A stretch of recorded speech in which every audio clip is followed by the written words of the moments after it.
مقبوضہ جموں و کشمیر کے عوام انصاف کے منتظر ہیں۔ کشمیری عوام فوجی قبضے میں مسلسل مشکلات کا شکار ہیں اور گزشتہ 7 دہائیوں سے بھارتی فوج کی جانب سے جبر اور خون ریزی کا مشاہدہ کر رہی ہیں۔ خاص طور پہ مودی حکومت نام نہاد جمہوریت کی آڑ میں کشمیریوں کا ہر حق غصب کر رہی ہے۔ کشمیری بھارتی حکومت کے 5 اگست 2019 کے فیصلوں سے سخت ناراض ہیں، جس کے بعد مقبوضہ علاقے کو ایک کھلی جیل میں تبدیل کر دیا گیا۔ قابض بھارتی فوجی نہتے کشمیریوں کا روز قتل، گرفتار اور خواتین کی بے حرمتی کر رہے ہیں۔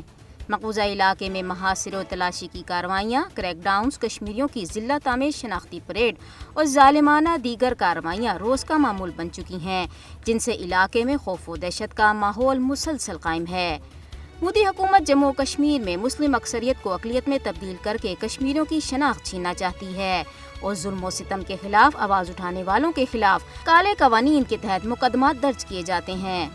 اہل کشمیر بھارت سے اپنے سیاسی حق کا مطالبہ کر رہے ہیں، جس کی پاداش میں انہیں اجتماعی سزا کا مستحق بنا دیا گیا ہے۔ کشمیریوں کو حق خودارادیت مانگنے پر مودی حکومت کی جانب سے گہرے امتیازی سلوک اور ناانصافی کا سامنا ہے۔ انصاف کا تقاضا ہے کہ اہل کشمیر کو ان کی خواہشات کے مطابق اپنے سیاسی مستقبل کے فیصلے کا حق دیا جائے۔ مظلوم کشمیریوں کی آواز بننا ہر انصاف پسند شخص کا فرض ہے۔ جموں و کشمیر میں انسانی حقوق کی سنگین پامالیوں کا براہ راست تعلق دیرینہ حل طلب مسئلہ کشمیر سے ہے، جس کی راہ میں بھارت کی ہر درمی حائل ہے۔ کشمیری عوام کو بھارتی حکومت اور اس کے عدالتی نظام سے کوئی امید نہیں۔ اہل کشمیر انصاف چاہتے ہیں اور اس کے لیے وہ بین الاقوامی برادری کی طرف دیکھ رہے ہیں۔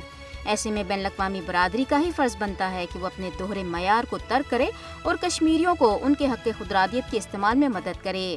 وقت آ گیا ہے کہ اقوام متحدہ مسئلہ کشمیر کے حوالے سے اپنے وعدوں کا احترام کرے۔ دنیا کو مظلوم کشمیریوں کی فریاد سننی اور ان کو انصاف کی فراہمی میں اپنا کردار ادا کرنا چاہیے۔